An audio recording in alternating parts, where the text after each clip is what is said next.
Professor বিদ্যা ও রিত একসাথে রাতে বসে থাকে এবং গল্প করতে থাকে তারা দুজন একে অপরের সাথে। রিত বলে, তুমি খুব টায়ার্ড ফিল করছো, তাড়াতাড়ি ড্রেসটা চেঞ্জ করে নাও। তখনই প্রফেসর বিদ্যা বলে, হ্যাঁ, আর ভালো লাগছে না, সারাদিন অনেক প্রবলেম দেখেছি, কলেজে আজকে একটা ঝগড়া সৃষ্টি হয়েছিল।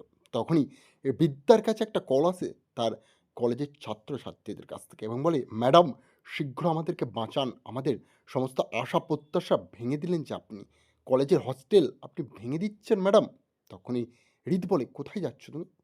তুমি এত রাতে বার হইও না, আমার কথাটা শোনো। বিদ্যা বলে, রাত বা দিন আমার আর কি, আমার স্টুডেন্টরা বিপদে পড়েছে, তোমার বাবা তাদের হোস্টেল সব ভেঙে দিচ্ছে, এই মুহূর্তে আমি না গেলে তারা আমাকে ভরসা করবে না। বিদ্যা সেখানে পৌঁছলেই সবাই মিলে বলে, ম্যাডাম, এত বড় ক্ষতি আমাদের করাটা কি খুব প্রয়োজনীয় ছিল? আমরা গরিব পরিবার থেকে বিলং করি, আপনি এই কাজটা করবে সত্যি আমাদের বিশ্বাস হয়নি কোনোদিন।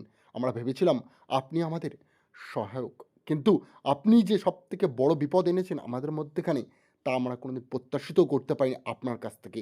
আপনি সত্যি একটি বাজে মহিলা। তারপরেই সমস্ত লোকজন ব্লেম দিতে থাকে বিদ্যাকে, সে হোস্টেল ভাঙার পিছনে দায়ী এবং রাজদীপের সাথে হাত মিলিয়েছে বিদ্যা ব্যানার্জি। তখনই তার স্টুডেন্টরা চট থাপ্পড় মারতে থাকে একে অপরকে এবং ধাক্কাধাক্কি করতে থাকবে। পেছন থেকেই শ্রাবণের পাঠানো গুন্ডা এসে উপস্থিত হয়।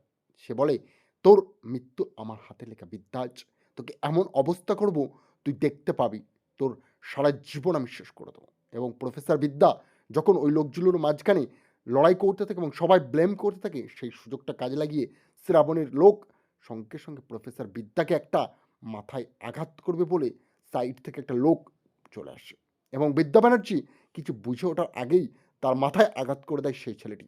সঙ্গে সঙ্গে বিদ্যা ব্যানার্জি মাথা ঘুরতে থাকে, সে কিছু বুঝে ওঠার আগেই মাটিতে লটিয়ে পড়ে, তার অবস্থা খারাপ হয়ে যায় এবং স্টুডেন্টরা ধাক্কাধাক্কি করতে গেলেই সে ছেলেটি কোথায় যেন মিশিয়ে যায়, বুঝতে পারে না কে মেরেছে।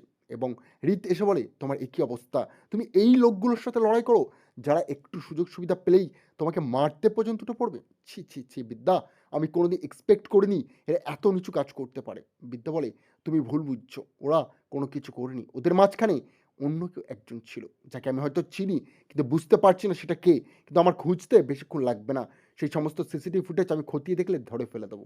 তখনই বিদ্যাকে রিত বলে, তুমি পাবে না সিসিটিভি ফুটেজ, আজ হোস্টেল ভাঙবে বলে সমস্ত ক্যামেরা অফ করা আছে, সবাই প্ল্যান করে লেগেছে, আগে থেকেই জানতো তুমি এখানে আসবে আর তুমি বাধা সৃষ্টি করবে, তাই তারা আগে থেকেই সব কিছু A to Z নিজেদের লাইন ক্লিয়ার করে রেখেছে। আমি পুলিশকে কল করেছিলাম, তিনিও একবার আমার ফোন রিসিভ করেনি, যেন রাতের অন্ধকারে পুলিশ স্টেশন যেন হারিয়ে গেছে, আমি খুঁজেই পেলাম না পুলিশ স্টেশনের ভিতর গিয়ে কাউকে, তারপরে আমি এখানে এসেছি তোমার কাছে।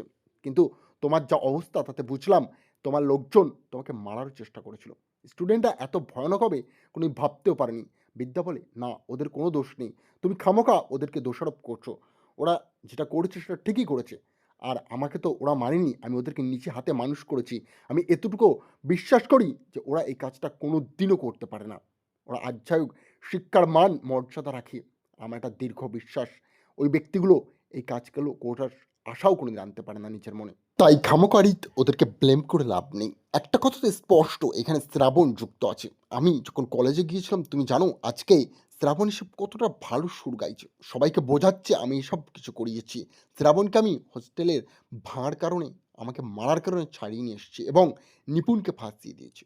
শ্রাবণ সবার মধ্যে বিষ ঢেলছে মনে ধীরে ধীরে, আর এই সব কিছুর গোড়ায় আছে রাজদীপ চ্যাটার্জি। আমি তাকে পারলে এক্ষুনি ধরে নিয়ে আসতে পারি, তাকে শায়েস্তা করতে পারি, কিন্তু আমার মান সম্মান লাগে। সে মানুষটি আমার শ্বশুর মশাই, আমার থেকে বয়সে অনেক বড়, অনেক জ্ঞান গুণ সম্পন্ন, আর সেই মানুষটার গায়ে হাত তুলতে আমার সত্যি বাধে। কিন্তু রাজদীপ চ্যাটার্জি বুঝতে পারে না সেটা, সে আমাকে খেলনা স্বরূপ ভাবে, সেভাবে আমি কেউ নয় বাড়ির, আর সেই জন্য বারবার আমাকে মারারও চেষ্টা করে।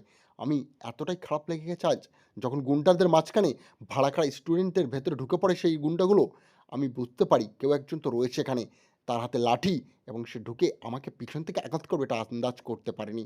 রাজদীপ চ্যাটার্জির ভিতরে যুক্ত থাকলে আমি ঠিক ধরে নিয়ে আসবো, আর এর পরিণাম ওনাকে ভুগতেই হবে। আমি ছেড়ে কথা বলবো না, আমার নামও প্রফেসর বিদ্যা ব্যানার্জি ওরফে প্রফেসর বিবি। তখনই বিদ্যা ব্যানার্জিকে রিত বলে, তুমি একটু শান্ত হও, বোঝার চেষ্টা করো, এই মুহূর্তে কোনো স্টেপ নিও না, হোস্টেলের কিচ্ছু ভাঙচুর হবে না, আমি আছি তো, আমি দেখে নিচ্ছি।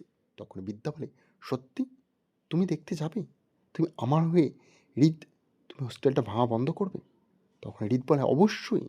আমি তোমার জন্য সব করতে পারি। তোমার জন্য আমি চাঁদ, তারা এনে দিতে পারি। আর সাধারণত এটা হোস্টেল ভাঙা, যেটা আমার বাবার আন্ডারে, এটা আমি বন্ধ করে দেবো। তুমি চিন্তা নিও না। তুমি একটু ঠান্ডা হও। সব ঠিক করে দেবো আমি। আমাকে একটু সময় দাও। আর বুঝতে দাও কে এর ভিতরে যুক্ত আছে। সবাইয়ের কান টানলে দেখবে আস্তে, আস্তে মাথা এমনি সরসর করে চলে আসবে।"